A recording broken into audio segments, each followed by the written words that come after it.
ચોમાસાને વાગી બ્રેક. ગુજરાતમાં પ્રવેશ બાદ ચોમાસું પડ્યું ધીમું. નવસારીમાં પોરો ખાવા રોકાયું ચોમાસું. અરે ઓ મેઘરાજા, એવું તે કંઈ હોતું હશે? ખેડૂતોના ચહેરા પર ખુશી લાવ્યા બાદ આમ નિરાશા ન અપાય. તમે તો ગઈકાલે વાજતે ગાજતે નવસારી સુધી પહોંચી ગયા અને રાત્રે વેરાવળ થઈ સૌરાષ્ટ્રના બીજા હિસ્સામાં એન્ટ્રી પણ મારવાના હતા. તો મધ્ય ગુજરાત પણ ચાતક નજરે આપની રાહ જોઈ રહ્યું છે. તેવામાં આપે તો ભારે કરી દક્ષિણ ગુજરાતમાં જ થાક ઉતારવા રોકાઈ ગયા. કદાચ એટલે જ કહેવાય છે કે ઉતાવળે આંબા ન પાકે. जो south west monsoon Gujarat state में साउथ गुजरात के कुछ पार्ट्स में नवसारी वलसाड में जो प्रवेश किया था, प्रवेश होने के बाद मानसून थोड़ा सा वीक हुआ है. જે મેઘરાજા ઉતાવળે ગુજરાતમાં દોડી આવ્યા તે દક્ષિણ ગુજરાતમાં પ્રવેશતા જ રોકાઈ ગયા. કેરળથી મેઘ સવારી એવી પૂરપાટ ઝડપે નીકળી કે વાયા મહારાષ્ટ્ર થઈ ગુજરાત પહોંચતા જ ચોમાસું હાંફી ગયું અને ત્યાં જ રોકાઈ ગયું. બુધવાર બપોર સુધી તે આગળ જ ન વધ્યું, જેણે 30 જિલ્લાના ખેડૂતોને નિરાશ કર્યા.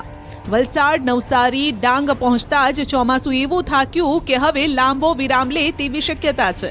જો કે તેની પાછળ પણ છે એક ખાસ કારણ. શું છે તે જાણો હવામાન વિભાગ પાસેથી. और इसका जो कारण है, जो सीयर जोन था वो पहले 18 और 17 डिग्री के आसपास था नॉर्थ लेटीट्यूड पे, वो थोड़ा सा नीचे के साइड में शिफ्ट हो गया 17 के आसपास, जिससे जो रेनफॉल मतलब साउथ गुजरात रीजन पे होनी चाहिए थी वो थोड़ा सा वीक हो गया है. જો કે આ પ્રકારની પરિસ્થિતિ થોડો ટાઈમ રહી શકે છે. વિશેષજ્ઞો માની રહ્યા છે કે ચોમાસાને ધક્કો મારે કે ખેંચે તેવા કોઈ જ પરિબળો હાલ જણાતા નથી. આસપાસ એવી કોઈ સિસ્ટમ નથી જે ચોમાસાને સૌરાષ્ટ્ર તરફ ધકેલે કે પછી મધ્ય ગુજરાત તરફ ધક્કો મારે, જેનો સીધો મતલબ એ છે કે ગુજરાતમાં ચોમાસાના પ્રવેશ છતાં પણ રાજ્યના અન્ય જિલ્લાના ખેડૂતોએ જોવી પડશે ચોમાસાની રાહ. ચોમાસાને હાલ જોઈએ તેવી ગતિ મળવાની કોઈ સંભાવના નથી, જેનું કારણ એ પણ છે કે ચોમાસાનો પૂર્વ તરફનો છેડો 13 દિવસથી સ્થિર થયો છે, જેથી પૂર્વ ભારતમાં પણ 31 મે બાદ ચોમાસું આગળ નથી વધ્યું. જો કે હવામાન વિભાગે માત્ર આંધ્રપ્રદેશ, ઓડિશામાં જ આગળ વધવા અનુકૂળ સ્થિતિ હોવાનું જણાવ્યું છે. હવામાન નિષ્ણાત પરેશ ગોસ્વામીની પણ આગાહી છે, એવી આગાહી જે ખેડૂતોની ચિંતા વધારે. પરેશભાઈના મતે ગુજરાતમાં સાર્વત્રિક વરસાદની હાલ કોઈ શક્યતા નથી. એટલું જ નહીં, એક અઠવાડિયા સુધી ક્યાંય પણ ભારે વરસાદ પણ નહીં જોવા મળે. અરબી સમુદ્રની અંદર કોઈ પણ એવું પ્રેશર નથી જેને કારણે આ ચોમાસું આગળ વધે. એટલે આ મોન્સૂન બ્રેકની પરિસ્થિતિનું નિર્માણ થયું છે એ લગભગ હવે એક વીક સુધી એટલે એક સપ્તાહ સુધી આ મોન્સૂન બ્રેકની પરિસ્થિતિ જોવા મળે તેવી શક્યતાઓ છે. એટલે ખાસ કરીને એક અઠવાડિયા સુધી રાજ્યની અંદર કોઈ ધોધમાર સાર્વત્રિક વરસાદો થાય તેવી શક્યતાઓ દેખાતી નથી. હા, એક ચોક્કસથી છે કે દક્ષિણ ગુજરાત, સૌરાષ્ટ્ર અને બીજા પણ અન્ય વિસ્તારોની અંદર છૂટાછવાયા વરસાદો છે એ ચાલુ રહેશે. જો કે એક સારી બાબત એ પણ છે કે 20 જૂનથી ફરી ચોમાસું સક્રિય થશે.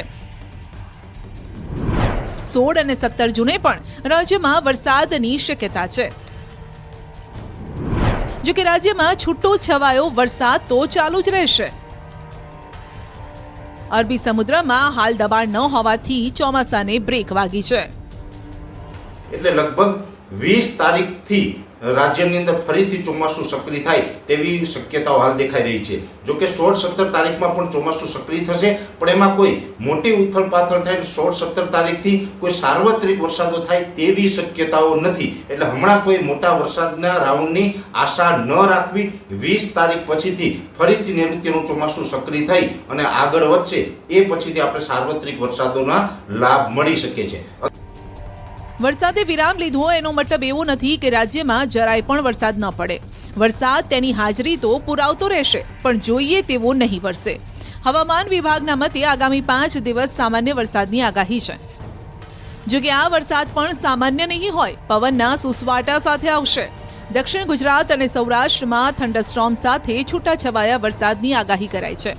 તો આજે દાહોદ, છોટાઉદેપુર, નર્મદા, ડાંગ, નવસારી, વલસાડ, દમણ, દાદરાનગર હવેલીમાં વરસાદની આગાહી કરાઈ છે। आज डे 1 की बात करेंगे तो डे 1 में आइसोलेटेड प्लेसेस पे लाइट रेन होने का पूर्वानुमान दिया गया है और जो डिस्ट्रिक्ट है जहां पे लाइट रेन होने का पूर्वानुमान है वो डिस्ट्रिक्ट है दाहोद, छोटा उदयपुर, नर्मदा, डांग, नवसारी, वलसाड़, दमन, तापी, दादरा नगर हवेली। ત્યારે આપને સવાલ એ પણ થતો હશે કે ચોમાસું તો નબળું પડ્યું છે તો પછી આ વરસાદ કેમ પડશે? તો જાણો તેનું કારણ કે એક સાયક્લોનિક સર્ક્યુલેશન સક્રિય છે જેના કારણે કેટલાક વિસ્તારો વગર ચોમાસે પણ ભીંજાતા રહેશે। अभी जो रेनफॉल का फोरकास्ट दिया गया है गुजरात स्टेट के लिए आइसोलेटेड प्लेसेस पे लाइट रेन का, तो ये अभी एक साइक्लोनिक सर्कुलेशन बना हुआ है। એટલે કે કુલ મળીને ચોમાસાની એન્ટ્રી છતાં પણ એક અઠવાડિયા સુધી સારો વરસાદ જોવા નહીં મળે, જે માટે 7 દિવસ હજુ પણ રાહ જોવી પડશે।